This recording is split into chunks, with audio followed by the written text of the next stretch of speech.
Ethan Cole stood in front of the small gray stone, holding flowers he forgot to smell. The cemetery was quiet, too quiet. Even the birds seemed afraid to sing here. The stone said, Liam Cole, age 7, forever loved, 2 years. It had been 2 years since the accident. 2 years since Ethan's whole world broke into pieces too small to pick up. He used to be somebody. Ethan Cole, the youngest tech millionaire in the state. Newspapers loved him. People wanted his autograph. He had a big house, a beautiful family, and dreams bigger than the sky. Then came that terrible night. The drunk driver, the screeching tires, the horrible sound of metal twisting, and Liam, his sweet, laughing boy, gone in a single heartbeat. Everything changed after that. Ethan's wife, Sarah, left him 6 months later. She said the house felt like a tomb. She said Ethan felt like a ghost. Maybe she was right. The mansion that once rang with Liam's laughter now echoed with nothing but silence. Ethan walked through those empty rooms like a man already dead. He stopped going to work, stopped answering calls, stopped caring about anything at all. The only place he went was here, to this stone, to this grave. Every Sunday, rain or shine, he came with flowers and stayed until the sun began to set. Today felt different, though. Ethan couldn't explain it. The air felt heavy, strange, like something was about to happen. He placed the flowers down gently and closed his eyes. I miss you, buddy, he whispered. Every single day. He misses you, too. Ethan's eyes flew open. His heart jumped into his throat. Standing right beside him was a small boy, maybe 8 years old, messy brown hair, dirt on his knees, worn-out sneakers with holes in the toes. But it was a shirt that made Ethan forget how to breathe, blue and white stripes. A tiny red car stitched on the pocket, and there, under the collar, a small tear shaped like a lightning bolt. It was Liam's shirt. Ethan knew it like he knew his own name. He'd bought it for Liam's 6th birthday. Liam wore it so much that it started falling apart, but he refused to throw it away. It was his favorite. Ethan's voice cracked.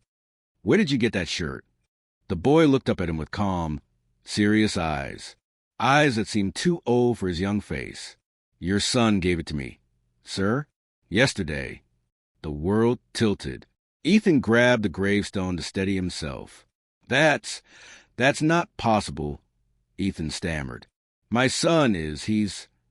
I know, the boy said softly, but he still gave it to me. Ethan's mind raced. Was this some sick joke? Was someone trying to hurt him? He looked around the cemetery, searching for hidden cameras or cruel pranksters. But there was no one. Just him, the boy, and rows of silent stones. Who are you? Ethan demanded. His voice came out harsher than he meant. My name is Noah, the boy said. I didn't mean to scare you, mister. I wanted to say thank you. Thank you? Ethan felt dizzy. Nothing made sense. For what? For the shirt. And for the other things, too. Noah smiled. A sweet, innocent smile that reminded Ethan painfully of Liam. My mama and me don't have much.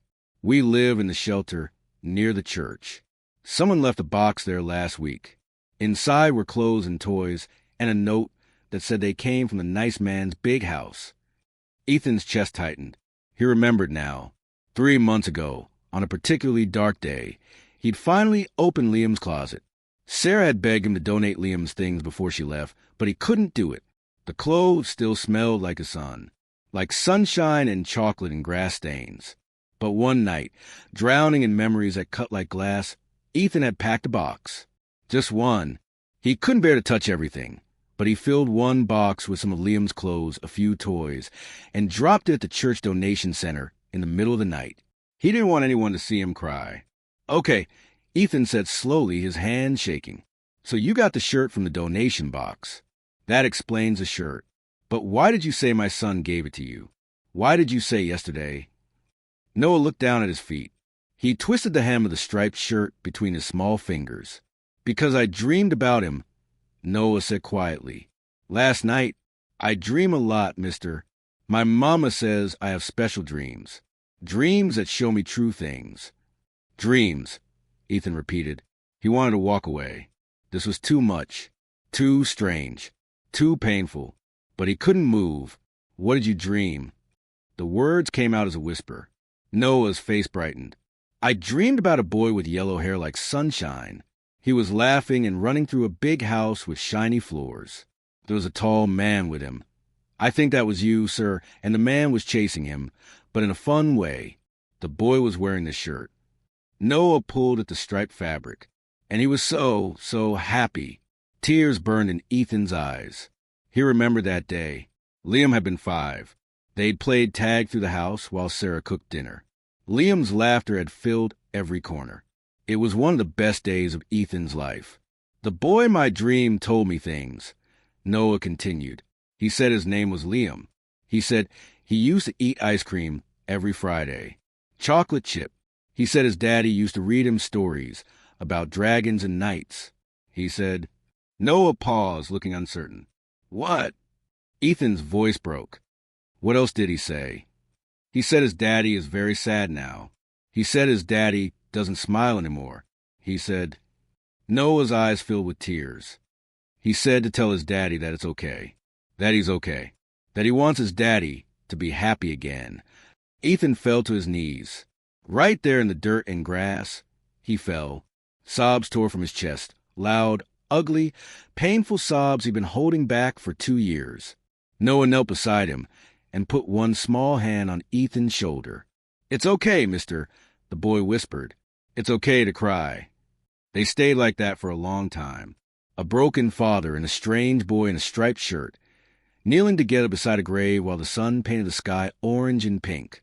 When Ethan finally caught his breath, he looked at Noah with red, swollen eyes. Where's your mother? He asked. Does she know you're here? She's at a laundromat 2 blocks away.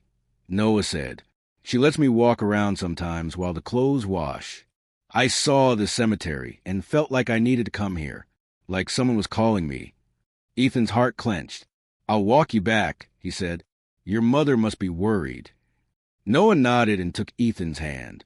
His small fingers were warm and real. As they walked through the cemetery gates, Ethan glanced back at Liam's grave. The flowers he brought lay against the stone, bright and alive against the gray. And for the first time in 2 years, Ethan felt something other than emptiness. He felt a tiny, fragile spark of hope. The laundromat smelled like soap and warm cotton. Washing machines hummed and tumbled. A few people sat in plastic chairs, staring at their phones or reading old magazines.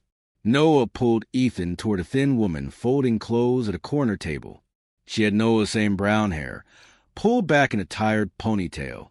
Her clothes were clean but worn. Her hands moved quickly, folding a small pile of shirts and pants. Nana, Noah called out. Mama, I made a new friend. The woman looked up. When she saw Ethan, saw his expensive watch, his nice shoes, his fancy jacket. Her face filled with worry. Noah, she said, her voice tight. Where have you been? I told you to stay close. I'm sorry, Manga. I just went to the cemetery down the street, and I met him. Noah pointed at Ethan. This is Liam's daddy. The woman's face went pale. She grabbed Noah's shoulders gently but firmly. Noah, what have I told you about your dreams? You can't just walk up to strangers and... It's okay, Ethan interrupted softly. He felt strange, off balance, like he was watching himself from far away. Really, it's okay. He didn't do anything wrong. The woman looked at him carefully. Her eyes were kind but cautious. Eyes that had seen hard times and learned not to trust too easily. I'm Grace, she said finally. Noah's mother. I'm so sorry if he bothered you. He has these dreams, and sometimes he gets confused about what's real and what's not. He wasn't confused, Ethan said. The word surprised him. Your son is wearing my son's shirt. He told me things no one could know. Grace's shoulders sagged. She looked down at Noah with a mixture of love and exhaustion. The shirt came from a donation box, she explained, at St. Mary's Church by the river. They have a donation center for families like us, families who need help. Her cheeks flushed with embarrassment. We lost our apartment 4 months ago. My ex-husband, he left us with nothing. We've been staying at the women's shelter while I work 2 jobs and save up for a new place. Ethan's heart twisted. Here was real suffering, present suffering, not buried in a grave, but living and breathing right in front of him. The shirt fit Noah perfectly, Grace continued, and he loved it the moment he saw it. He put it on and wouldn't take it off. That night he had the dream. What exactly did he dream? Ethan asked. He needed to understand. His logical mind, the mind that built a tech empire, demanded an explanation. But another part of him, a deeper part, already believed. Grace glanced around the laundromat. No one was paying attention to them. Noah dreams things, she said quietly, ever since he was 3 years old. He dreams about people he's never met, places he's never been, things that happened before he was born. She touched Noah's hair gently. My grandmother had the same gift. She called it thin places, moments when the wall between here and somewhere else gets thin enough to see through. Ethan wanted to call it impossible. 2 years ago, he would have laughed. But 2 years ago, he believed in logic and science and things he could measure. Now, he didn't know what he believed. He dreamed about Liam, Ethan said. It wasn't a question. Yes, Grace whispered. He woke up crying and happy at the same time. He told me about a boy named Liam who loved chocolate chip ice cream and dragon stories. He said Liam wanted his daddy to know he was okay. He said Liam was in a beautiful place where nothing hurt anymore. The laundromat suddenly felt too small, too hot. Ethan's chest tightened. I didn't believe him at first, Grace admitted. I thought maybe he'd seen a picture somewhere or overheard someone talking. But then he described your house. He said it had a big staircase with a red carpet. He said Liam's room had stars painted on the ceiling. He said there was a tire swing in the backyard by an old oak tree. Ethan's legs went weak. He grabbed the edge of the folding table. All of it was true, every single detail. The staircase with the red carpet that Sarah had custom-made. The glow-in-the-dark stars Ethan had spent 3 hours painting on Liam's ceiling. The tire swing hanging from a massive oak tree where Liam spent entire summer afternoons. How? Ethan breathed. How is this possible? I don't know, Grace said honestly. I stopped trying to understand it a long time ago. I just know that Noah sees things, true things. And when he told me about Liam this morning, when he begged me to let him go to the cemetery, Her voice cracked. I thought maybe it would bring you some comfort. Or maybe I'm a terrible mother for letting my 8-year-old walk to a cemetery alone. You're not terrible, Ethan said firmly. You're doing your best. I can see that. Grace's eyes filled with tears. We're going to be okay, she said, more to herself than to him. I got a promotion at my morning job. In 2 more months, I'll have enough saved for an apartment deposit. We won't be at the shelter forever. 2 months. Ethan thought about his mansion. 23 empty rooms. 5 bathrooms no one used. A kitchen big enough to feed 30 people. All that space. All that silence. I packed that donation box, Ethan said suddenly. 3 months ago. I couldn't look at Liam's things anymore. They were killing me. So I packed 1 box, just 1, and dropped it at St. Mary's in the middle of the night. Grace's eyes widened. That was your box? Yes. Ethan looked at Noah, who was watching them both with those serious, too old eyes. I never thought about where clothes would go. Who would wear them? I just needed them out of my house. They helped us, Noah said softly. The shirt keeps me warm, and it smells nice, like cookies and grass. Ethan's throat closed. That was exactly what Liam smelled like. Always. Listen, Ethan said, making a decision that surprised him. The shelter you're staying at, is it safe? Do they have enough beds? Enough food? Grace stiffened. We're fine. We don't need charity. I'm not offering charity, Ethan said. I'm offering. I don't know what I'm offering, but I have resources. Money sitting in accounts. Doing nothing. And you have a son who somehow carried a message from my boy. A message I needed to hear more than I needed air to breathe. He pulled out his wallet and took out a business card. His hand shook as he wrote on the back. This is my personal number, he said, handing it to Grace. If you need anything, rent money, a job reference, someone to watch Noah while you work, call me. Please. Grace stared at the card like it might bite her. Why? She whispered. Why would you help us? You don't know us. Ethan looked at Noah in Liam's striped shirt, at this small boy who dreamed of dragons and ice cream, and a father's love that survived even death. Because for 2 years I've been dead inside, Ethan said. I stopped believing in anything good, anything real, but your son. He had to stop and swallow hard. Your son gave me something I thought was gone forever. He gave me hope. Grace's tears spilled over. She clutched the card to her chest. Thank you, she whispered. Thank you. The washing machines beeped. A dryer stopped tumbling. Normal life continued around them while something extraordinary hung in the air, fragile and precious as spun glass. Noah suddenly stepped forward and hugged Ethan's waist. The boy's small arms squeezed tight. Liam says it's going to be okay now. Noah whispered against Ethan's jacket. He says the sad part is almost over. Ethan bent down and hugged the boy back. Hugged him like he was something sacred. Something sent from a place beyond understanding. Tell him thank you, Ethan whispered. Tell him I love him. Tell him I'll never forget. He already knows, Noah said simply. He never forgot either. 3 weeks later, Ethan stood in Riverside Park, watching Noah run across the grass. The boys' laughter echoed across the playground, bright and clear as bells. The striped shirt fluttered in the spring breeze. Everything had changed in 3 weeks. Everything and nothing. Ethan had called Grace the day after their meeting. Then he called again. And again. At first, she was suspicious. People like Ethan didn't just help people like her without wanting something back. But Ethan didn't want anything except to feel useful again. To feel human. He'd paid 2 months of rent on a small apartment near Noah's school.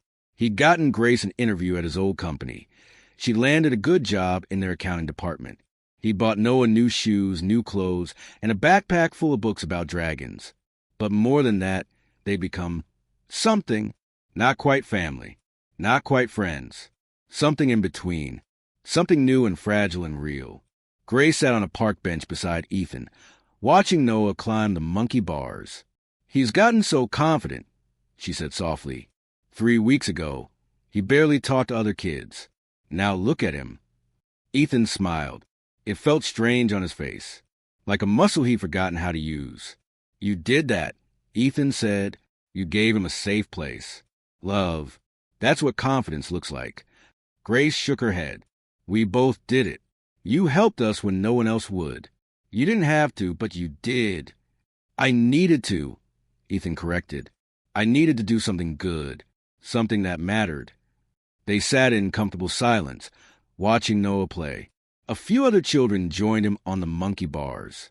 Their mothers chatted nearby, pushing strollers and sipping coffee. Normal. Everything looked so beautifully normal. I went back to work last week, Ethan said suddenly. Just part-time. My company almost fell apart without me, but my team held it together. They were happy to see me. Grace turned to him with surprised eyes. Ethan, that's wonderful. How did it feel? Scary, he admitted, but good. Like waking up after a very long sleep. He paused. I'm thinking about starting a new division. A foundation that helps single parents. Provides emergency housing, job training, childcare. Real help, not just handouts. Grace's hand found his and squeezed. Liam would be so proud of you. Ethan's chest tightened, but it wasn't the crushing pain he'd felt for 2 years. It was something softer, something that hurt but also healed. I visited his grave yesterday, Ethan said. I do that every Sunday still. But this time, I didn't just cry. I talked to him. I told him about you and Noah. I told him about the foundation idea. I told him. His voice cracked. I told him I was trying, really trying to live again. He knows, Grace said gently. I think he's always known. Noah ran over to them, breathless and grinning. His cheeks were pink from running. His hair stuck up in wild directions. Mr. Ethan, watch me do the monkey bars all the way across. I can do it now without stopping. I'm watching, buddy, Ethan said. His heart swelled. Show me. Noah raced back to the playground. Ethan and Grace watched him grab the first bar and swing forward. His little arms shook with effort, but he didn't stop. Hand over hand, he crossed the entire length. When he reached the end, he dropped to the ground and threw his arms up in victory. "I did it," he shouted. "Did you see? I did it." "I saw." Ethan called back, clapping. "That was amazing." Noah ran back over, but this time he held something in his fist. A dandelion, the fluffy white kind that people make wishes on. "This is for you," Noah said, holding out to Ethan. Ethan took it carefully. The delicate white seeds trembled on their stem. "Thank you," Ethan said. "Should I make a wish?" Noah's face grew serious. That strange, old look came into his eyes again. "Liam says you don't need to wish anymore," Noah said quietly. "He says your wishes already came true. He says you're going to be happy again. He says..." Noah leaned closer and whispered. "He says not to work too late. He says to laugh and play and eat ice cream on Fridays. He says to live." Ethan's vision blurred with tears. But they weren't the painful tears he'd cried for 2 years. These were different, cleaner, like rain washing dust from a window. "Tell him I will," Ethan whispered back. "Tell him I promise."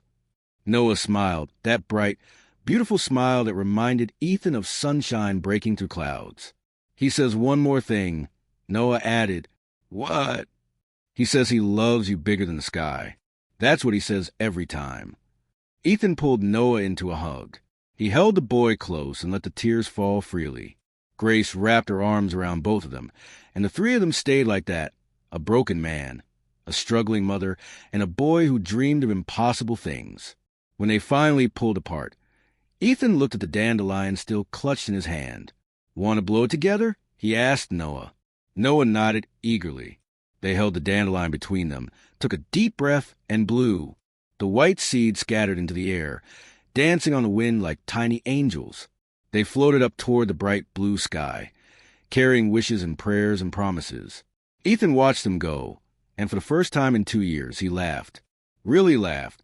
The sound was rusty and strange, but it was real. It was alive. Grace laughed too.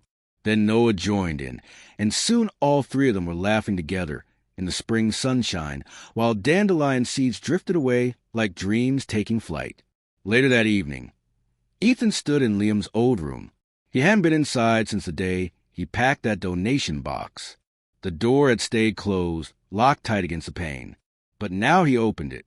The stars still glowed faintly on the ceiling. The toy chest still sat in the corner. Everything was exactly as Liam had left it. Ethan walked to the window and looked out at the tire swing.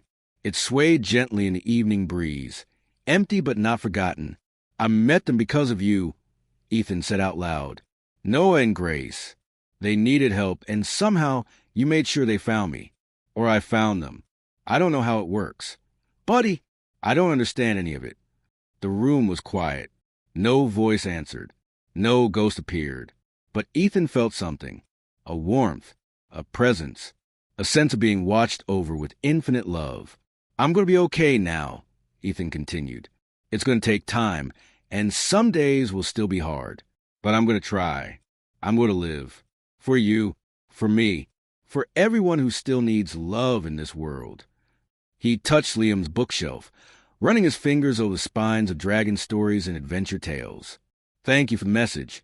Ethan whispered, "Thank you for sending Noah. Thank you for not giving up on me." A car drove past outside. Kids shouted in a distant yard. Life continued, as it always does, carrying the broken and the healing forward together. Ethan left the room, but this time he left the door open. Light spilled into the hallway. The stars on the ceiling glowed softly in the gathering dusk. And somewhere beyond sight, beyond understanding, a little boy with sunshine hair smiled. Courage grows where silence once ruled. Sometimes the greatest healing comes from the smallest hands. Sometimes hope arrives wearing a striped shirt and speaking impossible truths. Sometimes the dead send messages through dreams, and the living find reasons to laugh again. This story reminds us that grief doesn't have an expiration date, but neither does love, that helping others can heal our own broken hearts. That magic exists in the space between letting go and holding on. Ethan learned to live again by giving life to others. Noah carried a message that changed everything. Grace found safety in grace itself. And Liam, precious, unforgettable Liam, showed his father that love survives everything, even death. If this story touched your heart, please like, share, and subscribe. Honor the parents who learn to live again through love's persistence. Honor the children who carry light into dark places. Honor the courage it takes to open locked doors and let the light back in. Share this story with someone who needs hope today. Comment below, what would you say to someone you've lost? Subscribe for more stories that heal, inspire, and remind us why love matters most. Because some stories aren't just meant to be read. They're meant to be felt, shared, and carried forward like dandelion seeds in the wind.